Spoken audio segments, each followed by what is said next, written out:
All right, hello everybody, and welcome to the Waveline. This is Losers Bracket Round number 2 for EGL. As always, this is your host Xernian. We're getting really close to the end of the season. I'm honestly kind of hyped. I don't have to sit in stream jail. I say this like every week, but it's kind of crazy. Obviously last week we had the round 2 of the winners bracket, so we already know that Flippa is going to the finals, which is pretty crazy. So we have 2 more weeks until finals. And yeah, Matt Pizza, how are you feeling? We know that Flippa's going to go into the finals, and we're at this point in the season where we're in the losers bracket, right? So it's like ride or die. And honestly, I never would have guessed that Flipper would be the team to make it to the finals first, right? Like, in honesty, week one Flipper was like unimpressive, but then they did make some roster moves. They did have a really good bottling come in. They did have Riven Sphere come in, and it just wrapped up the team nicely. And now here we are. They're going into the finals on August 2nd, and we get to talk about the other teams that potentially have a shot at it. Yeah, definitely. And we're like, I just said, and you pointed out too, we're at the point in the season again. Flippa is in the finals, and we're gonna be watching which teams will be trying to go up against Flippa. So we could be seeing like some kind of revenge story almost from Hyperion, because if Hyperion does beat the winner of VBU and Hawthorne this week, then obviously they go into finals against Flippa. So it'll be like a run back of winners bracket round 2, and then it'll be kind of crazy to see. But yeah, Clutch, I know, you're a big fan of one of the teams, or two of the teams, actually. I think you're a big fan of both of the teams playing this week. Mhm. Um, yeah, I mean, it'll be interesting to see how they both play. I think it'll be actually a like a fun stream to watch because both of the teams really like fighting. They won't hold back and they will skirmish over everything. So there's going to be a lot of kills in this series, and a lot of skirmishing today. So it won't be boring. You will not fall asleep watching it. Uh, so yeah, I mean, we'll get into that a little bit later on, but I'm excited. Yeah, and first things first, as we usually do, we'll take a look at what happened last week. So obviously we had 3 series. In the winners bracket, we had Hyperion Origin versus Flippa United, and it was a 3-0 for Flippa. So we were all on the side of Flippa last week, except we had all projected 3-1, 3-2 of that sort. And I mean, like we all saw before, Flippa really is coming into the playoffs. Like, despite their record, they are showing like we can take it all, right? Obviously, they are in the finals already and have locked in that spot. So, 3-0ing in winners round 2, it's, I think they have a lot of momentum moving into the finals and this entire like last half of the season and playoffs as well. Flippa has a lot going on. I think team morale is high and they've been playing really well. So, obviously this was a really big series for them, 3-0ing Hyperion Origin. So the next series was in the losers bracket round 1. So this was VBU Krypton versus Monkeys Rising. This was kind of a repeat match that we saw before. So VBU did make a couple roster changes. Monkeys Rising, I think, they were pulling together a lot. They were doing, I think, what they needed to do. They were able to get themselves into playoffs, but unfortunately they got knocked out here.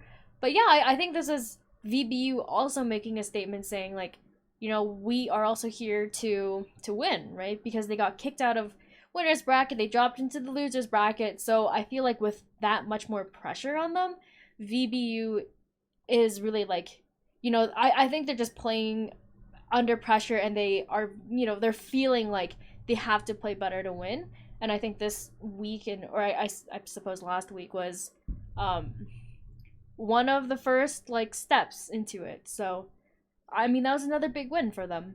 And the other series from losers bracket round 1 was Abyssal Sapphire versus Hawthorne Esports. And I don't know if you guys read Clutch's power rankings, but it was a big upset, I think. Hawthorne Esports kind of like snuck into their way into the 6th seed. Obviously, they lost in the last week of the regular season, and because of like head to heads and like whatever, they made it as the 6th seed. And it was very Abyssal favorite. Obviously, Abyssal was in the winners bracket, losing to Hyperion Origin in the first round of winners bracket. So, being in the spot, I feel like Abyssal went into the series. I wasn't able to catch the games actually, so I mean, Abyssal Sapphire I think was pretty heavily favored going into this matchup, and I mean, Hawthorne, we memed a lot saying, "Oh yeah, they're just gonna play for fun," but they 2-1, and I mean, I think they're still having fun.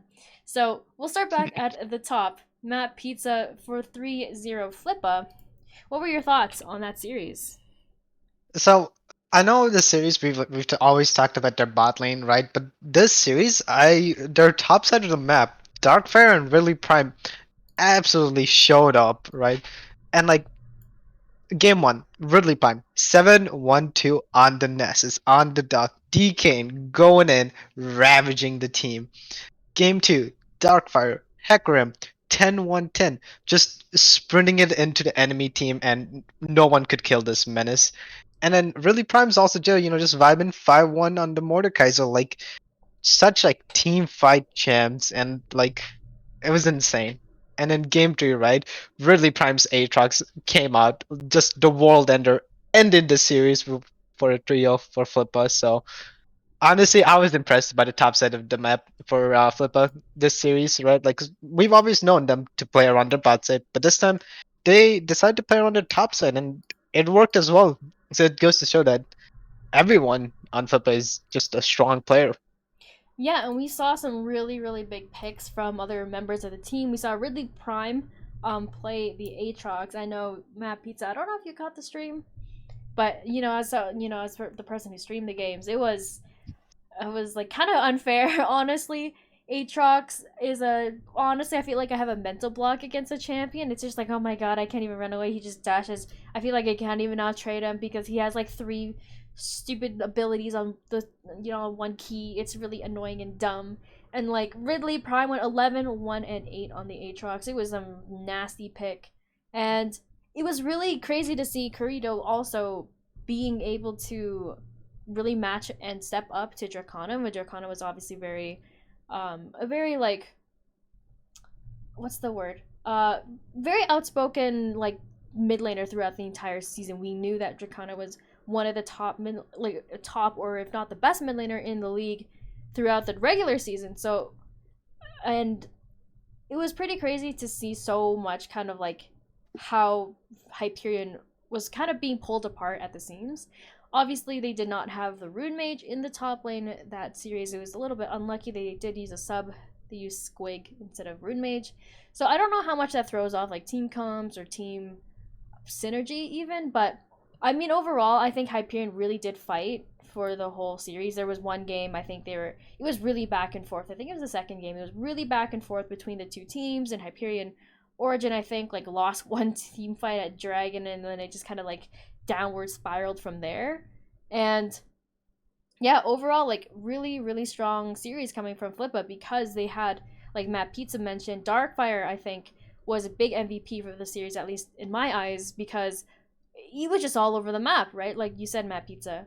And I think he would find like the tempo so quickly, pick up speed, and start like pushing his team towards the win. It was like, okay, he gets like one kill, and then all of a sudden they're like at Dragon, they're up like 5 kills, and then it snowballed really, really fast for Flippa. So it was pretty crazy. I mean, yeah, coming out 3-0 against the number one seed, I think that's a really big statement.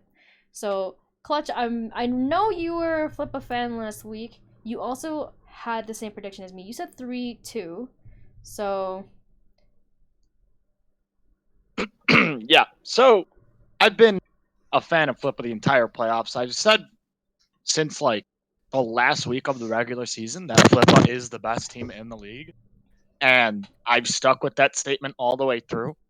And people thought I was a little bit crazy when I said that because they were like, well, did Flippa's like 3-3, Hyperion, I think they were BBU's four and ahead of them? three, right? Or Yeah, they were 3-3 this is when I said it, like oh, the okay. last week, before they played. I was like, yeah, they're the best team in the league. They're like, dude, they're like 3-3. Like, what are you saying? BBU's above them. Hyperion's above them. And now look where we are. Flippa's in the finals. So clearly, I was right. Screw you guys all. No, I'm kidding. But yeah, I mean, Flippa, they've just been a very solid team. The roster changes that they made throughout the season basically cement themselves as a top tier team. And right now, it's just anyone gunning to beat Flippa. I mean, Hyperion, if they are your second best team, which a lot of people said they were number one, actually. And if they got 3-0 against Flippa, like we said, granted, Rune wasn't there, I still think Flippa would have won. But now it's okay.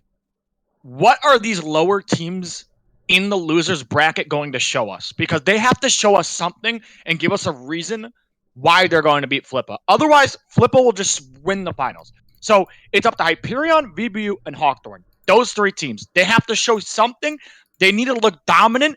Like, I'm hoping that one of these teams just one-sided beats everyone. I don't want a very, very close series because to me, if the series are very close, that's not really me showing that they can beat Flippa. I need to see them dominate the other teams so that I can say, okay, maybe they have a chance. Flippa, though, best team in the league right now. They look very, very good. And we'll see what Hyperion can do in the losers bracket next week. Yeah, and it's like you said, Clutch, as well. I think coming from the losers bracket, teams really need to show that, they have what it takes to get to the finals and even stand up to Flippa after such a dominant, after their really dominant way through the playoffs. So, I mean, I'm excited to see this week and next week because it could spell. I mean, it could really change a lot going into the finals too. So these 2 weeks I think matter so much for these three teams in the losers bracket right now. So it'll be it'll be interesting definitely. So VBU and Monkeys Rising. Let me just look at the predictions from last week. So Matt Pizza, you said 2-1 VBU. Clutch, you also said 2-1 VBU. So my prediction was 2-1 Monkeys Rising only because I wasn't completely sold on the roster changes. Because, you're making so many roster changes through playoffs and they felt so late for VBU. I knew that VBU had a lot of talent coming into the season. Obviously, they had a lot of talent finishing as a second seed, making it into the winners bracket, but then my problem lay in the fact that things were kind of falling apart when it was most important to hold the team together. So I mean, props to VBU. They did 2-1 Monkeys Rising, and I honestly didn't really watch this series. So Clutch or Matt Pizza? Matt Pizza, did you watch the series or no? Unfortunately, did not. Well, Matt Pizza, you also said 2-1 VBU. I know you got a bit of the insider information. So what do you think was the biggest thing that helped VBU win? I think their sub, I think Buckby on the Jinx was probably the MVP for both of the games that they won, right? The game one, for context, Buckby went 11-1-9 and was the hyper carry that the team needed, right? Like Kaiten was just vibing, playing the assassin, taking out anyone that tried to get too close to his carry, and Buckby just got to stand still, auto, look pretty. He's just vibing, and then game three, Buckby 917 on the Jinx, Kaiden on his Yone, Buckby just, standing, looking pretty, just, doing little rockets, like, pew Yeah. pew. Um, but yeah, so I think this VBU, this roster iteration of VBU that we saw play against MKR, really, it showed us that even with these late roster moves, they still have some life in them. They still have ways to win.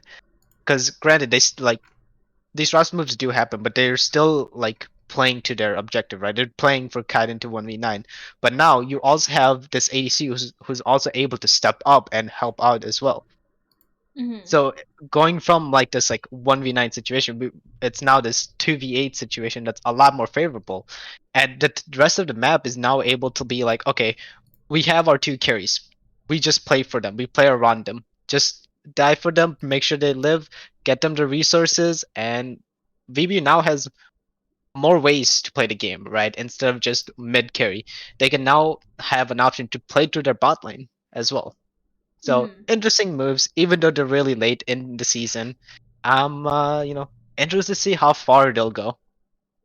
Yeah, and I have to agree with you, Matt Pizza. Like, we had kind of rapped on this a million times before, but we were always saying that VBU is like, if Kaiten doesn't carry, then VBU doesn't really have a clear win condition, right? And without having, like, because a lot of teams started realizing, okay, so if we just, like, ban out Kaiten, right? We were banning like 3-4 of his champions, and then we try to, like, neutralize or put him behind mid lane, then VBU doesn't really know what to do, and then we have to hope for, like, some hero play from Kaiten or, like, some other players on the map, right? But with, like you said, Matt Pizza, these other avenues to win, then VBU becomes so much more flexible in that if teams are still, like, if they're still committing all of their bans onto Kaiten, it opens up so much more opportunities, or so many more opportunities for, like you said, Buckby to carry, or we could even, if Ikazuchi in the top lane, I know, is a player coming from another league that's coming to the team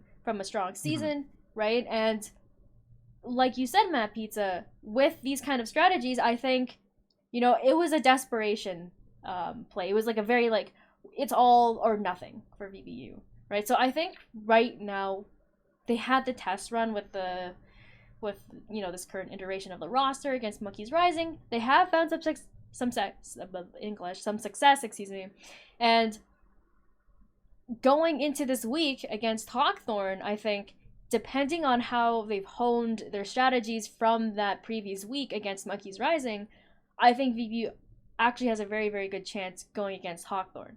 So, Clutch, you also said 2-1 VBU last week, and are you just, like, agreeing with Matt Pizza and the fact that it was, like, Buckby carry? So I ended up watching most of this series. I think Buckby did play very well, which was nice to see. Obviously, like you said, Matt Pizza, that they have another person to play around.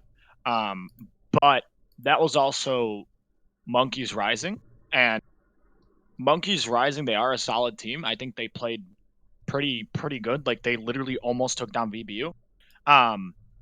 But I think Hawkthorn is a bit better, and the bot lane they'll be going up against this week is better than Monkeys Rising bot lane.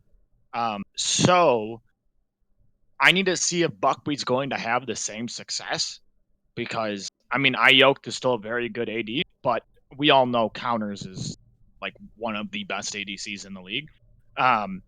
So I need to see potentially how he'll do up against Counters. If VBU does win, then I'll start saying, okay, I think VBU has another way to win.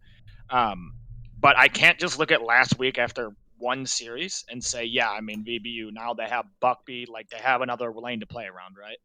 So I agree with you. I need to see a bit more to really, like, solidify my kind of thoughts on it. Because he looked good. That is true. He did look good. But, like, he has to do it again. You need to have consistency. You can't just look good one week and then just grief the next week, especially in playoffs. Unless it's finals, you can look good for that week. Yeah, exactly. That's my take.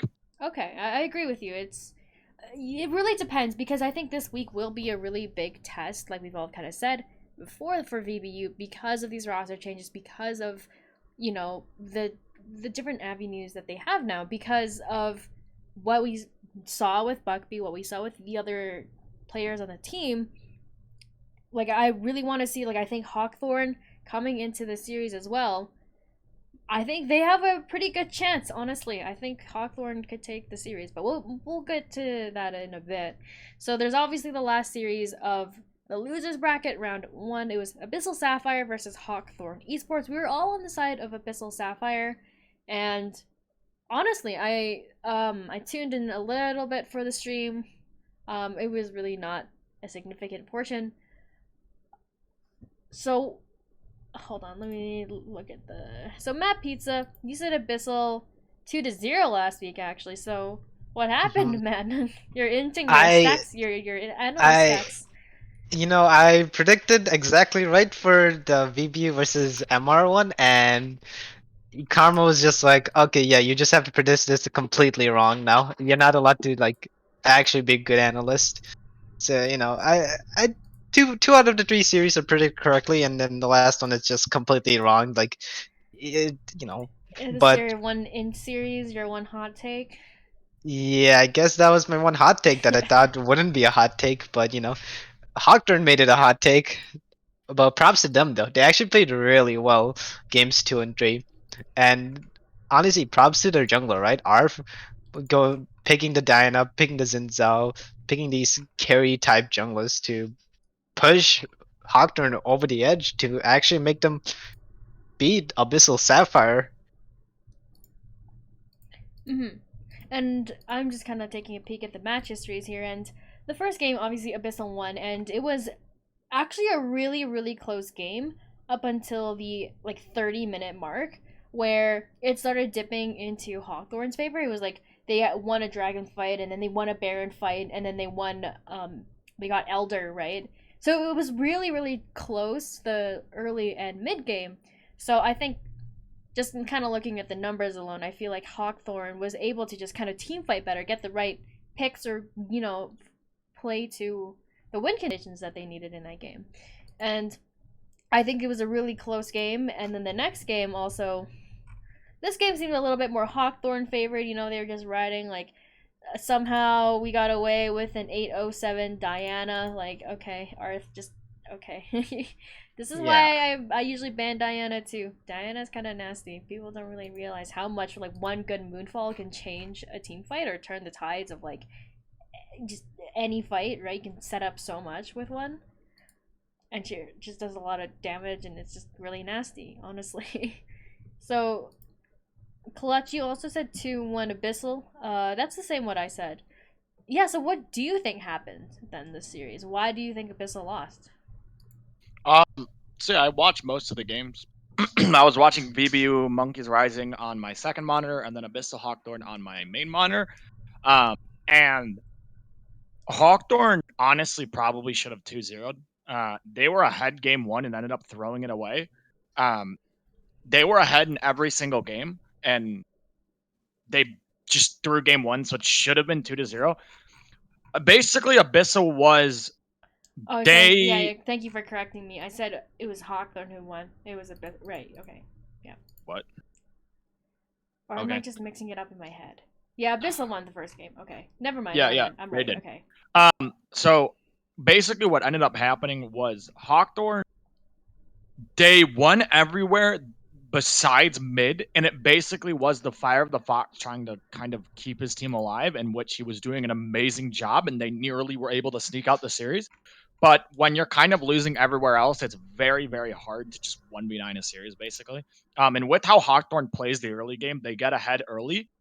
And once they get ahead, they just constantly fight you because they know that since they're up gold, that they are relying on outplaying you with the small margin they have. So they play like their LPO. They get that 1k gold lead, they're up a longsword, they'll fight you. They'll take the skill check. They will take that every single time, and it ended up working out against Abyssal in basically every single game except the first one, I guess you could say. So Hawkthorne looked pretty good. They looked on form last week, which we have not seen for a very, very long time, and this next series, I mean, if Hawkthorne beats VBU, then you have to legitimately consider them a contender because that would be pretty crazy.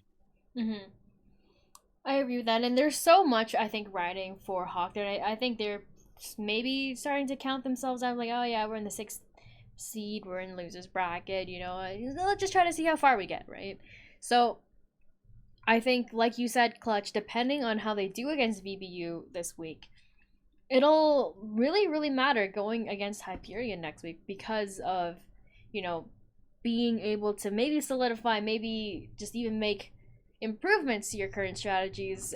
And I think there is a lot riding on this week for both teams, so there is a lot to prove as well on the table. But yeah, other than that, if we have no final remarks, I will move on to our predictions for this week's match, which will be VBU and Hawkthorne. So obviously this is a best of 5. We're all on the VBU train, even though we were just talking about Hawkthorne. So I said 3-2 VBU, Matt Pizza said 3-1 VBU, and Clutch said 3-1 VBU.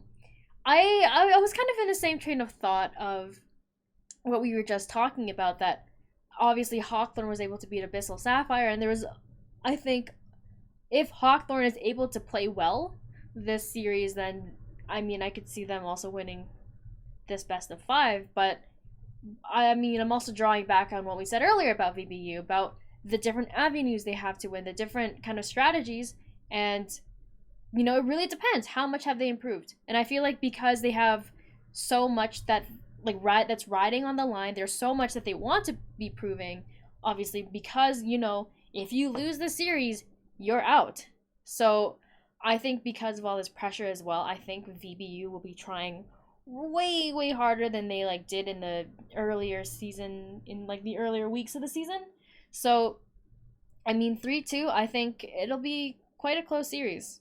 But like we said before, and like what Clutch said, I think, you know, we need to see some more dominant gameplay. We need to see someone just kind of sweep the team if they want a chance at Flippa in the finals. So, Clutch, I know you've been a VBU fan for quite a while. So, what makes you think that this will be a 3-1 against Hawthorne? So VBU on paper, if you look at the matchups, is their solo lanes are very, very good. And their solo lanes are better than Hawthorne. Like, I'll just say it outright. They're basically better than Hawthorne. Bot lanes where things get a little iffy, and jungle. I would say those are actually pretty close. But the biggest gap is top and mid.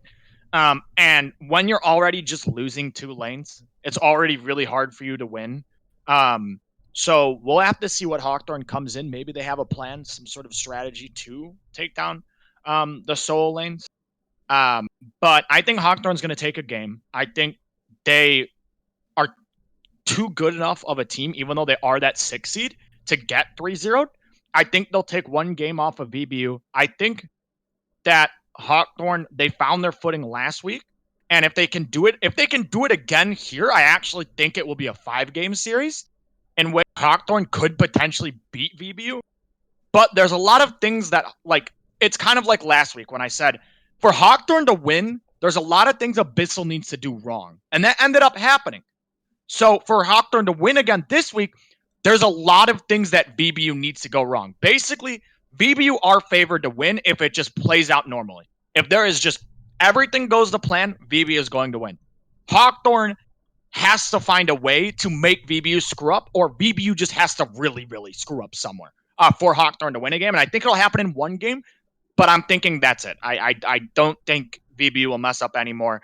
They always lose a game anyway, every single time they play. True. So, might as well just throw that in there. Never a clean because sweep, man. It's always how it is. With never a clean sweep there. One thing I will point out, jungle matchup, Arc versus Allfire is going to be really a huge matchup for both of these teams. And both of these players kind of play the same champions. They have somewhat of a shared champion pool.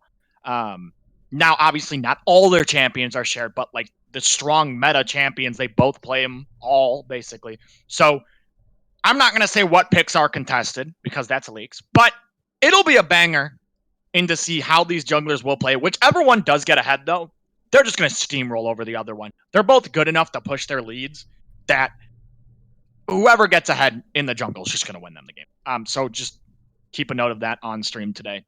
Definitely my matchup to watch. It was in my content that I wrote. So, yeah. Yeah, and I have to agree with you.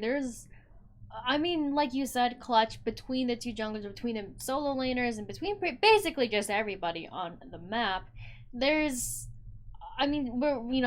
yelled at Matt Pizza to do some stats, so we can take a look at those really quickly.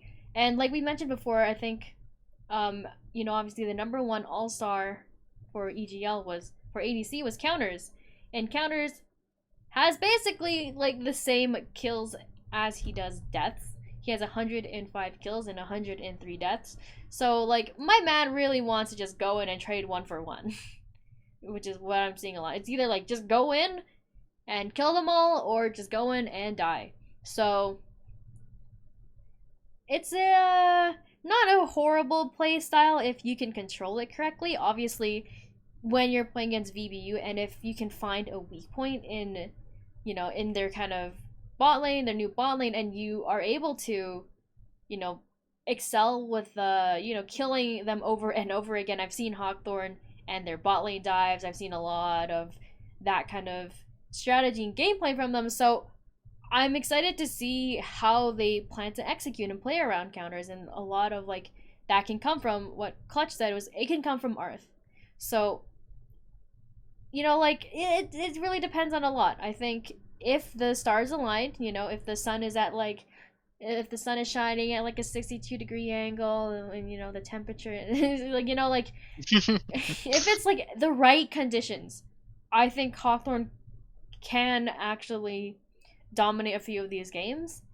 But it really depends because given that it's a 5-game series, I think that VBU will be able to kind of identify these strategies, shut them down, know what to ban, know how to play against it. So I don't know. I think those are my thoughts going into it. I do think it'll be, I will be watching those players that Clutch mentioned and those matchups. And I think that's what it really relies on. So, Matt Pizza, you also said 3-1 VBU. What do you think that one loss is going to be? Is it just the VBU syndrome, or what's going Yeah, on? it's just a VBU curse. Like, if they're 2-0 more often, I'd be more inclined to say, a 3-0 for VBU, but they always lose a game. They always just have to, like, for fun, make the game, more interesting, just stall it out because they got nothing to do. It's Monday, like they want to It's a play some Monday league. night. Yeah, It's a okay. Monday night. Play Like some if of the they League win, of Legends. Hyper Roll is where it's at. I like Hyper Roll. TFT sucks, Whoa. You're the one who told me but to play Hyper Roll. This guy's so toxic.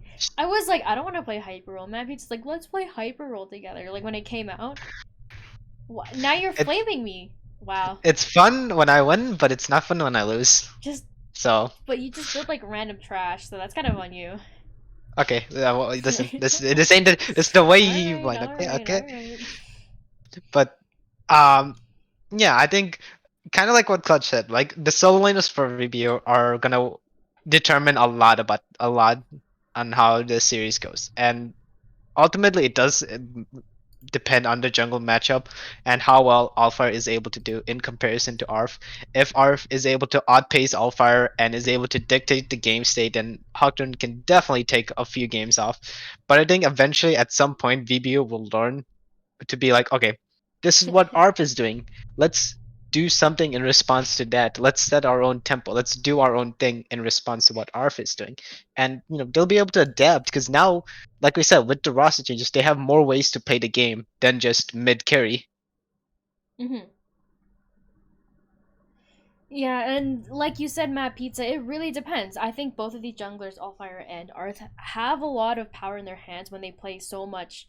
I've seen them both play a lot of kind of junglers that can either carry or be the setup that their team needs. Mhm. So I think a few notable picks have been like Diana. I've seen the Arth Shyvana. It's kind of nasty. AP Shyvana is so like unfun to play against. And I laughed about it earlier in the Discord chat. We just laugh at Allfire in Sejuani jail. But Sejuani, if they draft melee champions instead of 4 ranged champions, I think Sejuani can be a good setup for your team. Obviously, the Glacial Prison, you get the slow, you get this, you got like a whole bunch of CC in your toolkit, and those kind of junglers, obviously can fill that specific role if you need it, and it comes down to who's going to be setting up, like who's going to be carrying and who's going to be able to like help excel and put their team in the lead and push them across that finish line. So it'll be interesting to see, definitely for me, but I don't think we have too many other thoughts on this series. So I think Clutch had some questions he wanted to discuss. Yeah, I have one question. Okay. Because obviously it is a little bit short. All right, guys. So we look at the roster, and this could be the entire season, or it could just be playoffs. Whatever, it doesn't matter. Who is your best, like the best sub player in EGL? Like the person who is just subbed in. It could be once, it could be multiple times, and has just done their job. Who do you think is the best sub player in EGL? We're starting with Pat Meets the GOAT. Cat Oh boy. Fizza. All right, hold on. Let me open up the random name generator real quick. Yeah, Okay. that's good I actually. I Cat gotta Fizza. do a little going in and um honestly, in my opinion, I think Buckby. I think Bugby in the MKR series, showed up, did his job, ordered a few minions, ordered a few people, pressed a few buttons on the ADC, and he was just vibing. So I think my MVP sub goes to Bugby from VBU Krypton. Okay. Xernean, I'll let you go. I try to let you guys go first so that if I don't want to take your guys' thing. Because I don't want to take one of your guys' picks because I would always end up doing that. So I try to let you guys go first before I say anything. So, Xernean, who do you think? I mean, a lot of teams have actually stayed pretty true to their starting rosters, which is kind of surprising to me, honestly. But I'm going to have to dip into the VBU pool as well, except I'm going to be on the other side. I'm going to say I really think Ikazuchi has been filling in a good spot, obviously taking on Akbalow's role in the top lane. I think, he had a lot of, I think he had a lot of pressure on his shoulders, and I think Ikazuchi has been playing really well despite kind of a lot of the odds against VBU, like Matt Pizza had mentioned, with just Buckby and Ikazuchi trying to fit into the new teams that they were just kind of thrown into without, I think, a lot of practice. So I think that's where my shout out goes. Okay. And I'll do mine. So, guys, you're missing out on the best sub player in EGL. I kind of thought about another one, but Guys, let's think about Big Duck Entourage's top lane. Altazi! This guy subbed in fit Sykes' shoes perfectly. He was smurfing it up for BDE. They even beat Hyperion. They were the only team in regular season to beat them. And I mean, I would have loved to see BDE in playoffs, not gonna lie. I think if they made it, it would have been a banger because I think they would have went pretty far. I'm talking semis. I think this team had the potential. Unfortunately, the tiebreakers weren't in their way. So I'm gonna give it to Altazi. I think he was the best sub. Granted, he only did play 2 series, but he made the All-Star team. So I guess he is, the best sub. I know Altazi is a sub for some other teams I know of, Yep. Pink Crewmate in the VBU channel, he's so sus. Yeah. There are a couple notable other subs. I would talk about Capra Crusader. Oh yeah. He subbed in for Hyperion That's round my 1. Honorable mention as well. Capra Crusader. He looked really good. So shout out to him. I think Trucks looked good for VBU when he subbed in. Played the Ziggs. Yeah, you don't see that super often too. Played the Ziggs. Who else? Darkfire technically is a sub. Mm-hmm. I mean, it's Ominous or Darkfire. I think, whatever one you want to say, the starter. I think the other one's done a fantastic job. So I think there are some subs in this league that definitely, did their job pretty well. So got to give a shout out to the subs. I agree with that, Clutch. But other than that, I mean, we can end a little bit early tonight. We obviously only had this series to talk about. And yeah, we're going to be watching VBU Krypton against Hawkthorn Esports tonight at 8 p.m. Eastern. I'm pretty sure Packapal and Colonel will be casting tonight. I mean, they didn't say they weren't going to cast, so... Oh, please, not me. By that logic, they should be casting tonight. So, obviously, good luck to both teams. VBU and Hawkthorn, and it's big this series because obviously the winner will go into the next round, go against Hyperion Origin, and then obviously the loser is just kicked out and airport go home. Airport speedrun. Airport speedrun, dude. Give me back VBU airport speedrun. No. No. Please no. No more airport speedruns. Did they make playoffs? Did they? I have no idea. I think they did. Did they? I think they did and then lost round 1. Oh. No. No speed run. No speed run. But yeah, overall, we'll be, obviously, we say it every week. Every series on stream is gonna be a banger series. So hopefully we see you guys VBU Krypton versus Hawkthorn Esports 8 p.m. Eastern, and hopefully we'll see you guys there.